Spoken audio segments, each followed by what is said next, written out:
Welcome to today's video. I have a special guest here. This is my new friend, Dion. Yes. Say Hi. So happy to be here. Thank you. So excited to have her on the show. Yeah. On the show. On my channel. I think I'm saying a show. It's a show. Absolutely. I'm saying show because we were just talking about what Dion does. And Dion is a motivational speaker and shopping TV host. That's right. And we were talking all about her show. So Dion and I met, what was that, a month ago?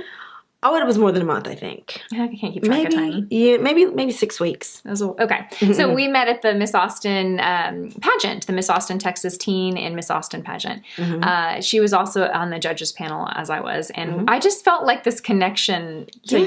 I did. I was so inspired by your story, and we hit it off. I feel like I feel like sometimes you can read people's energy and you just feel like, and I felt really good energy from you. Yeah. Thank you. Yeah. Me too. So I got to know her a little bit more and kind of know her background, and I wanted to have her on my channel because I just think she's awesome and she's all about what I try to promote here on my channel, which is just like empowering women, helping women like feel their best to live their best life. And so I wanted her to be on my channel so we could just do our makeup together and get ready and just chat. Yeah. I'm excited to be here. Excited. I'm excited to learn from you because you just know so much. You know, you do too. So she does her makeup for TV. So I'm going to kind of pick your brain about that. But you know, and I don't know, like, you know, when you start doing things, you don't necessarily know if it's the best way to do it. It's just how you do it. Yeah. So it's cool to be able to like do your makeup with someone else that might do it differently. Yeah, I agree. But I've always said there's no rules to makeup. You know, when I hear artists say you have to do it this way, you can't do it that way, or that's the wrong way to do it. I'm like, if you feel good in it, that is the right way to do it. Yeah.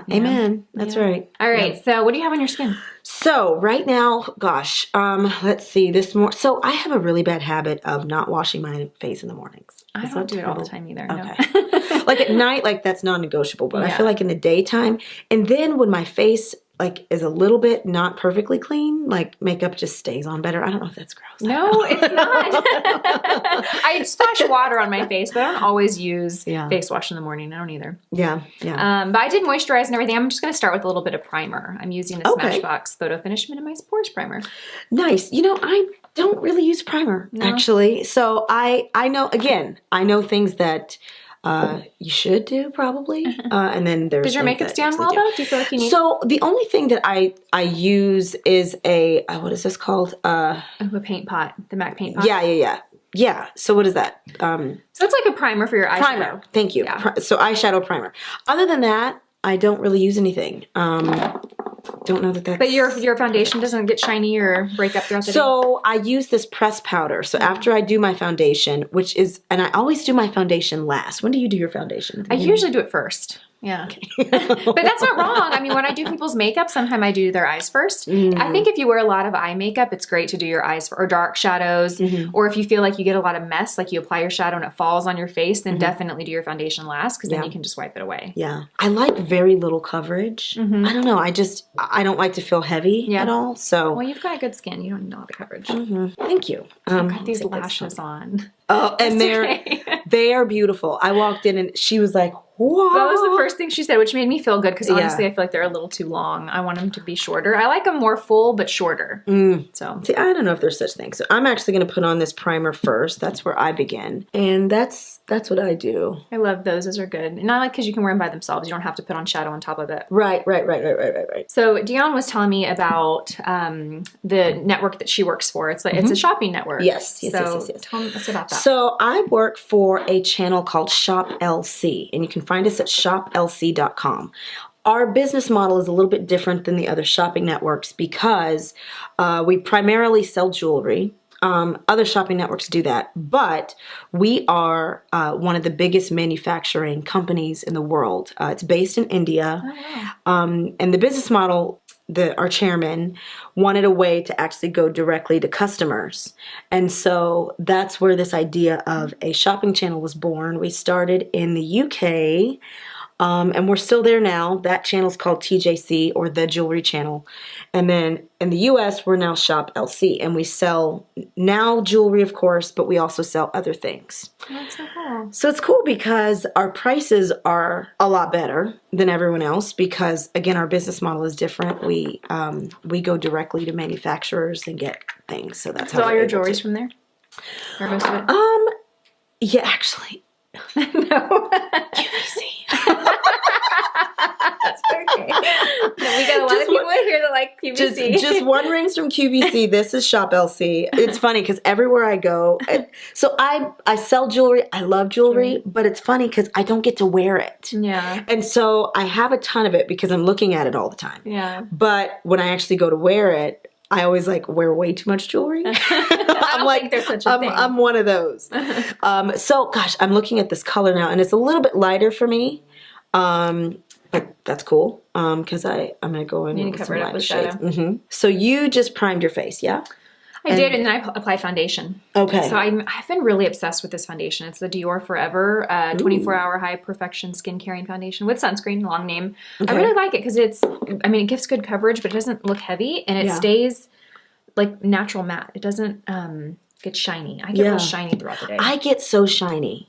And on TV, especially with bright lights, you get shiny so easily. Like I will look at myself off camera and my skin looks fine, but then on camera it's like, and then being dark skinned, the shine is just overwhelming sometimes. So I'm going in with some concealer because I'm all about brightening under my eyes. I guess that's a good one. I used to love that one, and I just got away from it because I tried so many different things, but I need to pick some of that up. Yeah, it's the good. MAC Prolonged Concealer. Yeah. So I'm a MAC girl, and I like MAC. I mean, they're great. I'm only a MAC girl because I'm just not a big makeup person. So when I find something that works for me, I don't really put much effort into finding something different. Yeah. Why if it's not broke? If it's not broke, don't fix it. Yeah. So I was all about MAC for years, and I still love MAC. But then when I started doing YouTube, I was like, I need to probably talk about other brands. Yeah. So this looks, as I'm putting it on, it looks super, super light on me. But once I blend it out, it'll make more sense. When I was looking at your Instagram pictures, that was the first thing I noticed was your makeup. I loved it because it was bright, but then it was just like the perfect highlight. Your profile picture is gorgeous. Oh, thank you. Yeah. So I've decided, I used to be one that really did kind of muted tones. Now I do like a pretty neutral eye, but I always go a crazy lip. Like I always like do a bright. So pretty though. Thank you. Okay. And then I'm going to go back with a brush and just smooth it out. And so one of the things I think really drew me to you is like your mission to work with women and to inspire women and to like create this culture and this community of that. And I love that. Thank you. It's so important. Like we as ladies, I just started a Facebook group called Women on the Rise, and literally, it's like we literally just started and we're growing by leaps and bounds already. But it's amazing because certain people that I thought I knew, they were sharing certain things in the group that they're going through. Yeah. But it's just a reminder we all have something that we're, that's a challenge and I think the sooner we can like, instead of, competing against one another or thinking someone's life is so perfect and, it's the isolation that I think hurts us. Right. And when we open up to each other and support each other, I think that's just better. Absolutely. Overall. I think women especially really look for community. And I think I've said it before, but I really feel like the community that I found on YouTube has been the greatest reward of me having a channel. I really do. Yeah. And it's funny because when I started YouTube, I will be honest, I did not think I was going to feel connected to people that you've never met. That I've never met. Yeah, and I probably never met. I would remember watching YouTube videos and I would see other YouTubers say, I love you guys. I love you so much. And I was just starting to watch it and I thought, how do they, Yeah. And now I'm like there is, I spend more time and communicate more with people that I know through YouTube. Yeah. And in our Facebook group page, we have a Facebook group page called Beauty Chit Chat, which is awesome. And awesome. I'm going to have to get on that. Yeah, you do. I'll link your page down below though. Yeah. Too. Oh, okay. Yeah. Great. Yeah. So, no, community. So for me, I guess my aha or I don't know what I would call it. It was a really challenging time in my life. I have a little one. He's 2. He'll be 2 in September. Thank you. But I'll tell you a little bit of the story of how he got here without too much detail. I was in a relationship with a guy that I'd been like off and on with for like years. And it was just bad. It was bad for a long time. And I don't want to demonize him in any way because He was someone important to you for a long time. Yeah. And I wasn't perfect. And anyway, I had finally just mustered the courage to just really walk away. Like when you are in a situation that's not good for you, but it's familiar, it's so hard to just be done and be done for real, for real. Yeah. And I'll never forget, I was done. I was done. I was like, I don't care what happens. This is over. This is not, I'm not helping you. You're not helping me. We're better separate. Yeah. How many ever months it was. I found out I was pregnant. Yeah. And oh my gosh. I mean, I grew up, my parents are still married. They're going on 50 years. And so, wow. You know, so I always thought that would be the case for me. And I went through this like overwhelming like guilt because I couldn't provide the life that I had for my son. And this was nothing like I thought it would be. And I mean, it was, and then of course when you're pregnant, you're hormonal. And were you all still in touch? We were, I told him, but after a while in the pregnancy, I just had to distance myself from him because it was just so much negative. It wasn't good. It just wasn't good. So let's see. So I had the baby. And then going through that was challenging because, you know, I'm on TV. I'm a public figure. And I get pregnant and I'm not mentioning the dad ever, you know. And so people are like, how are you pregnant? And like, how does that happen? And so just dealing with people and their questions, you know, it's one thing when your friends and family ask you things, but, and I'm sure you get this. I get, people get bold and say things when they don't say them to your face. Yeah. So going through that, I wouldn't say scrutiny anyway, but that was my challenge. And I'll never forget, I had Levi and it was, of course, he was beautiful and perfect and you know, you have the baby and all of a sudden all that goes away and it's just bliss. But I felt like it was kind of a defining moment for me when I was looking at my son. And I remember back to I love Joyce Meyer. There's a saying that she says, you can be pitiful or you can be powerful, but you can't be both. And what is it going to be? Are you going to feel sorry for yourself? Are you going to feel like you're at a disadvantage? Or, you know, or this is it. It's not going to get better. I can't, what's the point? And looking at my son and knowing that I wanted to make sure that he had a chance at life in terms of to live a happy, fulfilled life. And as a mom, you know, that my mood, my everything affects him. So I had to decide no more feeling sorry for yourself. Like enough. And so I've kind of been on this kind of personal development quest. And as I've done that, I want to lift other women up. And what I'm finding is that, again, everybody has something. You know, like people that you're just like, oh, you just have this perfect life and you just never know. You never, ever know. And I think it's so important, you know, before we start adding layers of kids and spouse, and we don't ask ourselves what's important to me. What kind of person do I want to be? How do I want to show up in the world? And it's so easy now that I am a mom, just seeing how, you know, you wake up and your whole day is just around somebody else and your whole life is centered around somebody that is not even you, you know? And it's so easy to lose yourself, lose things that are important to you. I have a cousin who is a phenomenal mom. She's got he's now 14, her son.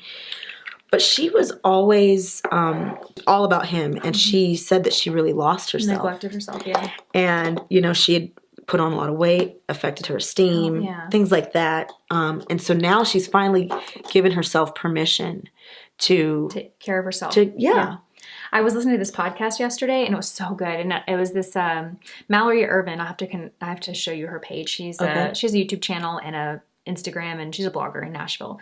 And she's just, I love her. She is like, you cannot listen to her or watch her videos without smiling or feeling good. And she has this podcast all about, you know, just kind of living your best life. And she interviewed this other blogger, and she's an author of a book, which Deanna's as well. We'll talk about that in a second. But the author of this book, what was her name? I forget her name. Anyway, Jessica. Anyway, yeah, of course. She was talking about the oxygen mask theory, and it's like, you've heard this? Yeah, I hadn't heard this before. And she said, when you're on a plane and they tell you to put your oxygen mask on before you help your child, it's the same thing in life. You have to take care of yourself so that you can be the best to take care of your family. And I really, really love that. And I just love that. It's not even necessarily a luxury, because I think we think tending to ourselves means going to the spa or something like that. Right. I mean, but it's not necessarily that. It can be that sometimes, but sure, it's like finding time for yourself, whether that is going to exercise or making time to spend with one of your closest friends that makes you feel good. Absolutely. Or having time to read or asking for help, not feeling like you have to. One of the things that I heard in that podcast that I was like, I need to be better about that. She was like, my child is 7 years old or 6 years old, whatever. He can make his own lunch. And I was like, Brooklyn likes to make her own lunch. Like, why do I, and I'm like, I need to empower my kids to do more things for themselves. Absolutely. And stop thinking I have to do everything. Right. Yeah, I find that because he's almost 2 now. And so he's in this. Yeah, he just wants to be in everything probably. Oh, he wants to be in everything. And, he's also very defiant, meowing. I'm laughing, but I know it's not funny. Well, it's so embarrassing sometimes because people will come up to him and they're so sweet to him because he's got a lot of hair. So cute. Oh, thank you. He's got this big curly fro. Like, it's like wider than he is. And strangers are always coming up to him and, complimenting him, and he's just so mean. He's so mean. Oh, God. I'm like, you just don't have to growl at him like you do. I mean, you don't have to be whatever. Manners 101. Let's not growl. So, it's funny. Okay, so I want you to talk about your book. Okay. That was the first thing she said when I met, not the first thing, but when we were talking about, getting to introduce each other at the Miss Austin show, you mentioned that you were writing a book. And, and so I want you to talk about that. Sure. So I wrote a book, and it's called Settled to Soaring. Settled to Soaring. And the book is I have a kind of audience that I'm talking to, and it's kind of people who are in their 30s, 40s, 50s, but people that have worked hard to be where they are. They're in their career, but they're settled. The thing is, we as human beings are multifaceted. And a lot of times when we work really, really hard to get in a certain place, we just kind of camp there. There's a quote by Benjamin Franklin that is kind of the backbone of the book. And it's this. It's most people die at 25, but aren't buried until 75. And from what I've experienced and seen, that's true for a lot of people. They work really hard, through high school, graduate school, college, to kind of find where they can be. And then once they get there, their life becomes going to work, coming home, watching their show, going to sleep, doing it over and over and over again. And the problem with that is that first of all, we're human beings and we're living organisms. So we're always growing, always. And when we don't feel like we're growing, we don't feel like we're living. And it's a book that I want people to be inspired to get their zeal and their curiosity back for life. It doesn't necessarily have to mean that, they're looking for another business or education, but just the kind of excitement that you had in life before you had a mortgage and kids and a routine and a steady job and a 401k. What kind of person were you before then? And I want to get people back to that. To where they're not just parked, but they're settled. I did a little Facebook post about getting about getting out of park. And if you think about the way that physics works, objects in motion stay in motion. Objects at rest stay at rest. And for a lot of people, they just need that initial just push, just to get started, just to get moving, just to get those creative juices flowing again. I have an amazing job, like I talked about, but it's incredible to me that even working with people that they're in their field, they're making great money, they're still not happy. And the happiness has nothing to do with the money. It's yours fulfilling your sense of purpose. It's feeling like you're growing and learning. Yep. And I think any job that you do for a long time, if you don't challenge yourself and you just become automatic pilot and you just go to work and come home and get your check and go on vacation 2 weeks a year, it just gets old. Yeah, it does. So that's the book. I'm excited about it. I love that. And I think, Thank you. I think too, like knowing that person you're trying to talk to in that age, you know? Yeah. Because I think that, you know, today you hear all these like incredible success stories, these, you know, 25-year-olds that start these, you know, mobile apps or these businesses and they just blow up. And it kind of makes someone like me that's in my, you know, 36 and I'm starting this thinking, man, like, what if I did this 10 years ago? Like, did I miss the boat or is it too late or is it? And it's not. It's not too late. No. It's not too late. And plus, there's also so many advantages that you have that you don't have when you're young. There's certain experiences, like I honestly worry about people that get a whole bunch of success early because they don't have the character that it takes to maintain it. Yeah. So I'm dating somebody who's awesome. I've known him a long time, but he played in the NFL.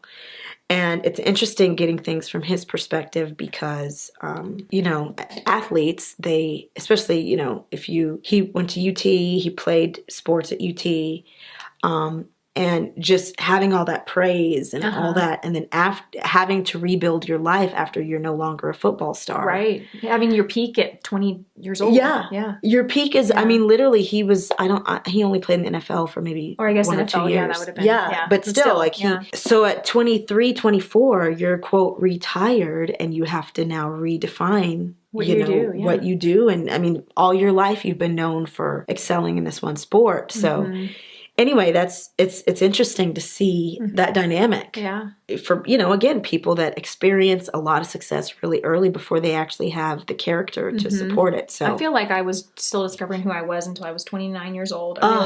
I think when I had children is when things became very clear to me. But up until that point, I was very lost and didn't know what I wanted to be or what, you know, I think I say this all the time, but Paul and I are very lucky because we met very young. We met when I was 20 and he was 21, and we got married when I was 24 and he was 25. And I think us waiting a couple years to have Brooklyn, like I didn't have her till I was 29, but I think that really, I mean, I remember being 27 and just like is this, you know, I don't know. I feel like we're very fortunate that we could grow together, you know, because that was such a big life decision that we made so young, you know, and yeah, you're right. You're absolutely right. But my goal is to really kind of start a movement for people to just get hungry again. I feel like I just want to tell people, like, I've always had the mindset of, I would rather try and either fail or figure out that, I don't really want to do that. Yeah. Than not try at all and worry, or not worry, wonder what could have been. Yeah. You know? Yeah. In fact, one of my chapters in my book talks about the pain of regret. And how that is a pain. Of course, we experience pain when we, you know, try and we fail. It's your ego, though. Right? Yeah, it's your ego. But that lingering thought of what could have been. It never goes away. It never goes away. It eats at you and it robs you of your current opportunities because you're fixated in the rearview mirror of coulda, shoulda, woulda, and what, you know. I'm in this. So after I had Levi, I had come to this time in my life, I just didn't care what people thought about me. Because I feel like I had already, having gone through a very public pregnancy by myself, for me was embarrassing. I felt like people were talking about me, and they were, and people I knew, people I didn't know, people would write into the show and say things that were just, you know. But I thought, you know, if I could survive that, there's not much else I can't make it through.